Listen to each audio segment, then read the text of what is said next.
Sveiki, vos už kelių dienų su savo šeimomis sėsimės prie kūčių stalo ir džiaugsimės bent trumpam, galėdami atitrūkti nuo kasdienių darbų ir pasidžiaugti savo artimaisiais.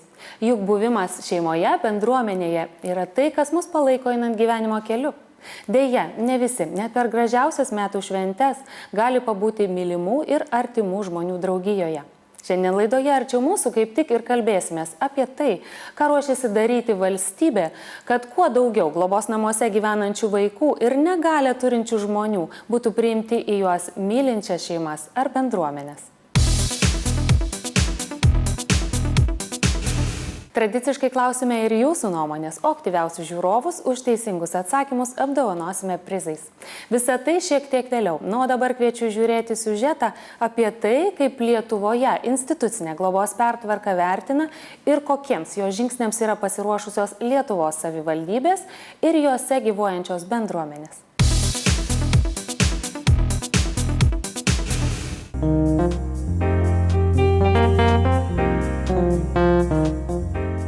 Visoje Europos Sąjungoje dalis neįgaliųjų, psichikos sveikatos problemų turinčių ar vyresnio amžiaus žmonių, taip pat paliktų ar pažeidžiamų vaikų gyvena didelėse izoliuojančiose institucinės globos įstaigose. Fizinis atskyrimas nuo bendruomenių ir šeimų smarkiai priboja įstaigose gyvenančių ir augančių žmonių gebėjimus ir pasirengimą socializuotis visuomenėje. Tad dar šių metų vasarį socialinės apsaugos ir darbo ministrė Algimanta Pabedinskienė patvirtino perėjimo nuo institucinės globos prie šeimoje ir bendruomenėje teikiamų paslaugų neįgaliesiems ir likusiems be tėvų globos vaikams 2014-2020 metų veiksmų planą. Kokie institucinės globos pertvarkos žingsniai buvo ir yra daromi, pasakoja socialinės apsaugos ir darbo ministerijos atstovė Violeta Toleikienė. Pats priemonių planas buvo rengtas kartu su ekspertais iš ministerijų, iš nevyriausybinių organizacijų, tačiau visi tą labai aiškiai pabrėžia, kad įgyvendinant praktikoje labai svarbu turėti iniciatyvą taip vadinamą iš apačios.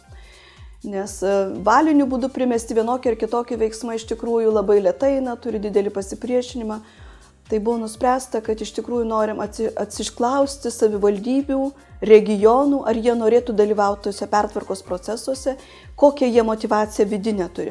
Žinom, kad prieš tai atlikom namų darbus, mes atlikom vertinimus, pasižiūrėjom, kaip išplėtotos paslaugos savivaldos lygmenį yra, kokio lygio paslaugos, kiek jos prieinamos, kaip jų išsidėstymas teritorijoje. Pasak ministerijos atstovės, regionų plėtros tarybose savivaldybėms buvo pristatyta institucinės globos pertvarka, kuri sulaukė skirtingų reakcijų bei vertinimų, tačiau tai dar kartą patvirtino temos aktualumą bei svarbumą Lietuvos visuomeniai.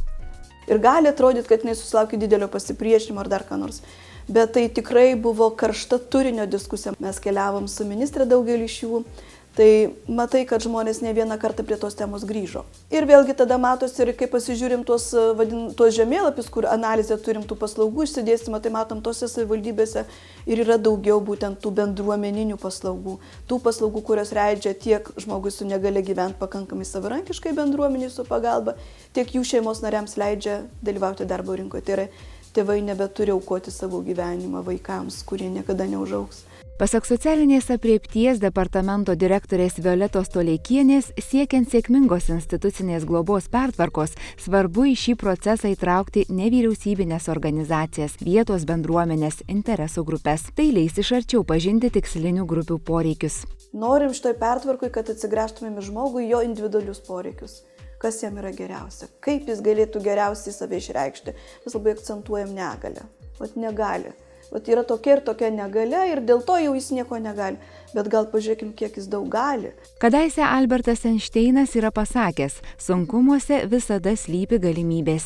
Tad negalę turinčių žmonių plačias galimybės įžvelgia ir Lietuvos sutrikusio intelekto žmonių globos bendrija Viltis asociacijos vadovė Dana Migaliova. 1989 metais įsikūrusi visuomeninė organizacija nuo pat pirmųjų gyvavimo dienų drąsiai prabilo apie būtinybę sugrąžinti sutrikusios raidos asmenis į visuomenę. Nuo to laiko ši moteris tapo pažangių, bet nelengvai prigyjančių reformų iniciatorė bei skatintoja. Mūsų organizacija yra tokia skėtinė organizacija, mes turim 11 000 narių, mūsų struktūriniai padaliniai kiekvienoj savivaldybėj. Bet kitas dalykas, kas jau atėjo laikas mums patiems pripažinti, kad politinę veiklą mes turime atskirti nuo paslaugų. Taigi mes esam ir paslaugų organizatoriai, ir paslaugų teikėjai. Ir mes įkūrėm viešąją įstaigą Vilties akimirka, kuri turi kelias programas, 3 programas, ir jie jau dalyvauja socialinių paslaugų rinkoje. Tai mums svarbiausia buvo įrengti patalpas, padaryti modernų, europietišką nedidelį centrą, kokiu yra pilna Niderlanduose, Norvegijoje ir toj pačioj Švedijoje, ir parodyti, kad ir tokie labai specialų žmonės gali daug ką padaryti. Taigi viešojoje įstaigoje Vilties akimirka teikiama įvairiapusė pagalba 20 sunkią kompleksinę negalią turinčių jaunuolių, kuriems daugiau nei 21 metai. Lankomės dienos užimtumo centre, kuriame dirba kompetentingi specialistai, padedantys laiką leisti turiningai. Viena iš mūsų pagrindinių programų yra socializacijos. Ir ateinant lankytojų į centrą, mes visų pirma sudarom jam individualų globos planą, suderinę jį su tėvais, pagal lankytojo galimybės mes sudarom tą planą ir pagal jį sistemingai dirbam visus metus. Ir sakykime, kaip pavyzdžiui, savitvarkos arba socialinių įgūdžių lavinimas. Ir mes būtent visus metus kryptingai ties tuo dirbam. Ir po metų matosi rezultatai puikus. Programos vadovas teigia, kad negalią turintys jaunuoliai yra gyvybingi, nori bendrauti, o didžiausia pramoga jiems išvykti už dienos centro ribų. Tas, kas mums atrodo labai įprasta, jam tai kelia labai didelį džiaugsmą. Tas pats paprasčiausias apsipirkimas, jie varžosi, kad dieną kas galės važiuoti į tas parduotuvės. Ir paprasčiausias limonadas ar kompaktinis diskas nupirktas prekybos centrėm kelia labai didelį džiaugsmą. Pasiteiravus apie aplinkinių požiūrį į negalią turinčius jaunuolius viešumoje, Andrius Šleivys teigia, įžvelgiantis daug pozityvių permainų. Požiūris keičiasi ir kiek aš pastebėjau, dabar žmonės ir nenusisuka, ir stengiasi ir padėti, ir pereiti per gatvę tiem patiem neįgaliesiems, ir prieina pakalbina, ir panašiai. Taip, kad labai džiugu tai matyti. Stebint, kaip nuoširdžiai ir bendruomeniškai gyvena jaunuoliai, kurie vienas kitą pažįsta jau daug metų, kartu kuria ir prasmingai leidžia dienas, institucinės globos pertvarkos būtinybė atrodo dar svarbesnė.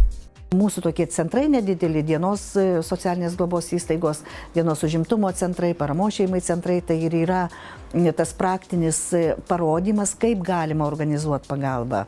Ir kad tai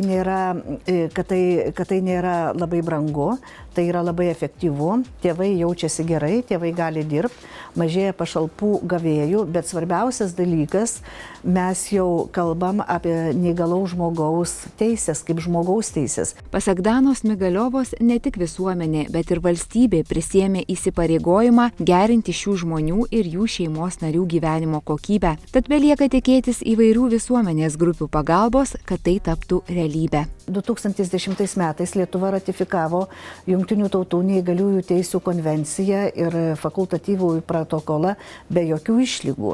Ir tenai buvo aiškiai, yra kai kurie straipsniai, kurie aiškiai pasakė, ką valstybė turi daryti. Tai yra konvencijos 12 straipsnis dėl veiksnumo, neveiksnumo, kas be galo svarbu mums yra. Kitas dalykas 19 straipsnis savarankiškas gyvenimas bendruomenėje. Tai valstybė prisėmė atsakomybę, kad žmonių neuždarys, neizoliuos uždarose institucijose, bet organizuos visą pagalbą bendruomenėse. Tai tiek gerųjų institucinės globos pertvarkos iniciatyvų šiame reportaže. Netrukus studijoje apie politinę šios pertvarkos valią kalbėsimės su socialinės apsaugos ir darbo ministre Algimanta Pabedinskiene.